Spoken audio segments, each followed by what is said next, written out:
let's go right ahead and talk about Jerami Grant and how the Dallas Mavericks are interested in him. And honestly, I mentioned before how when Dallas, all they needed was, solid production from their role players, right? I didn't really expect them to, try and pursue a great well, not really a great, but a good and talented player to be a third option on the team. Like, I thought they were going to be trying to, work the work the team, work the offense around those two, still revolving the offense around Luka and Kyrie. Obviously, that offense is still going to revolve around those two, but I thought they were just going to ask for more production and more consistent production from the rest of their role players because that's really like what the Mavericks were lacking in the postseason. Well, more specifically in the finals because the consistent offense that was, once with Kyrie and the rest of the roster just wasn't there. And the only one that was really doing anything on that team was Luka Doncic, which is honestly very surprising because Kyrie is a legend in the NBA Finals. I mean, 2015, he wasn't playing well in the finals only because he only played one game and he got hurt. Then in 2016, he scores 42 points with LeBron James and he's averaging like 30 points per game in the entirety of the series and hits the game-winning shot over Steph Curry to win in 7 games and coming back from a 3-1 deficit, first time that's ever happened in the NBA Finals. Then, the next year, in 2017, while the Cavs ended up losing to the ridiculously stacked Golden State Warriors, it's not like Kyrie wasn't averaging 30 points per game in that entire series. He was going off. It's just unfortunate that the rest of the team wasn't going off. So, this is the first finals appearance where Kyrie has actually played really bad. And if he would have played a little bit better, maybe the Mavericks would have ended up winning. But that's besides the point. So, Jerami Grant, I mean, he's like a 3 and D kind of player. Like he's 30 years old, so he's relatively young, I guess you could say. I mean, way younger than Kyrie Irving, that's for sure. And he's how do I describe his game? I mean, he was on the Pistons, so it's like he seems to be really good on bad teams. Now, how is he going to play on a good team? I'm not entirely sure, but yes, mainly his game, it's basically like, 3 and D type of player. He averages 21 points per game, 3 rebounds and 2 assists. So obviously, his main gimmick is scoring, and the other half of his game is playing defense. And it sounds fantastic for the Dallas Mavericks.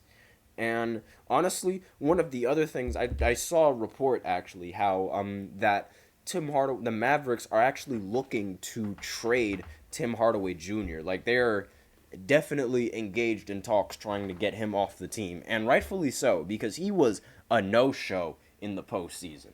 So honestly, if they're able to make that trade, depending on depending on all the talks that they get from the rest of the teams, all of that, if they're able to make a trade that enables them to get Jerami Grant and they're able to trade away Tim Hardaway Jr., that could be really interesting, and that would be a great swap if you are the Dallas Mavericks. Obviously, wouldn't be such a great swap if you're Portland, but at the same time, what's Portland going to do? Like, I'm sorry to say this, but even with or without Jerami Grant, what is Portland going to do? I genuinely think their odds in the season are going to be just exactly the same, regardless with or without Jerami Grant. So, might as well just, as much as I don't like it, might as well just tank. I'm sorry to say this, but Portland is not a team without Damian Lillard, and they're not going to be a good team without Damian Lillard. So, sorry to say it, but Portland it's time to go into that little phase where you can't get anything done. And a lot of fans, they call it the poverty phase. This is like, it's the same phase where the Detroit Pistons are right now, where it's like they can't get anything going. They're just losing in all these games. So that's sort of the stage where I think the Portland Trailblazers are going to be. So looking at this article, the person who wrote this article also believes that he could be a massive asset to the Dallas Mavericks. He hasn't played playoff basketball since 2020, but that could change next season. With NBA finalist Dallas Mavericks looking to acquire the 30-year-old, according to Ian Begley. Now, teams have tons of conversations about potential trades at this point in the league calendar. Several teams, including the Mavs, have checked in on Jerami Grant's situation in Portland. Grant, 30, is entering the second season of a 5-year, $190 million contract with the Portland Trailblazers. So that might be a little bit of a problem because, they're going to have to pay Luka, Kyrie, and Grant so much money. And then they're going to end up in, I'm not sure if they're going to end up in that first or that second apron, but no team really wants to end up in that situation. So Grant also missed a lot of time due to injuries as well as Portland tanking. So the injuries might be a little bit of a problem, and the fact that he was on a losing team and now is expected to play on a contending team might also be a problem because players, they play about as well as the offensive system allows them to play. Like, that's something that people don't really understand. Like, people, they get baffled when, like, oh my god, a bench player is all of a sudden he's playing so well on this team. And it's like, there's so many other nuances that, are that people and fans don't really think about. Like, well, these NBA players, while they might not look like they do much on the court, they can still do everything on the basketball court that you could possibly imagine. And it's only like what the coaching allows them to do and what the system allows them to do, and that's where they sort of perform. If that makes sense to any of you guys. But I might try explaining it in a different segment a little bit more, but like that's essentially like, the thought process that I have. But so he's entering his second year of his 5-year, $160 million contract. So, $160 million contract he signed last season. Why does it say 190 on the top and then 160 on the bottom? I don't know. I don't know why they maybe it was a mistake in the article, but yeah, no, it was 5 years for 160 mil. I don't know why the quote here says 5 years and 190 million, but that's just the article for you. This is coming from the article. This isn't coming from me. So he's entering the second year of his contract. He signed last season, making his salary challenging to accommodate under the new salary cap rules, which is what I alluded to before. Like, they don't want to go into that, first and that second apron. In fact, let me know in the comments if you guys would like me to make a video explaining, like, the new rules in the free agency, explaining the first apron, explaining the second apron, the new rules in the salary cap, because these rules were essentially put in place to prevent a 2017 Warriors roster from happening ever again. Thank the Lord.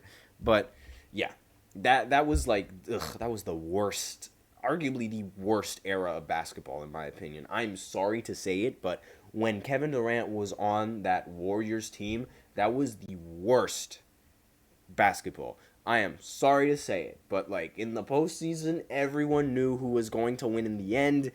There was no point in watching it. I am sorry, but that is my opinion on it. Now, the Mavericks addressed their big man deficiencies over the last season with Derek Lively and Daniel Gafford, and adding a scoring wing is a natural next step for the franchise, according to this article. Derek Jones Jr., he was great in the playoffs, and he was a phenomenal defender, but, his lack of scoring at some instances was exposed in the finals, particularly in the finals. Like, I mean, he was a great scorer in the rest of the other, well, not really a great scorer, but, he was there when in the rest of the playoffs, but in the finals, his lack of scoring was exposed.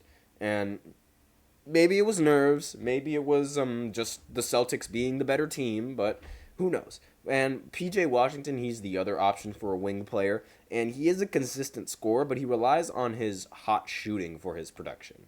So, this article definitely thinks that Jerami Grant could be the final solution to the Mavericks. Now, I didn't think that the final solution would be just adding one other player, but after realizing, like, and after, like, thinking about, Jerami Grant being on the Dallas Mavericks, that might be a pretty nice fit. I mean, Jerami Grant is not really that popular, and he's a phenomenal player. Like, he's a great scorer, but, he's not that number one option that's going to lead you to the championship, and he's definitely not the number two option. So I really think, putting him at the third option is a very, very suitable role for him. But again, that's just me.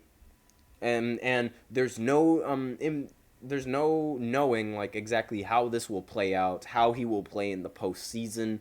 But given how the Mavericks and I thought Kyrie wasn't going to work out on the Dallas Mavericks, and yet here they are making the finals. They didn't win, but still made the finals. Very, very interesting. So if the Mavericks acquire Jerami Grant for a hypothetical package that includes Tim Hardaway Jr. and Josh Green as the only players headed out, it would be a massive short-term win for the franchise, regardless of the draft picks that they send out. So running a lineup of Luka, Kyrie, Jerami Grant, PJ, and Derek Lively would give the Mavericks arguably the best starting five in the Western Conference. Now, arguably,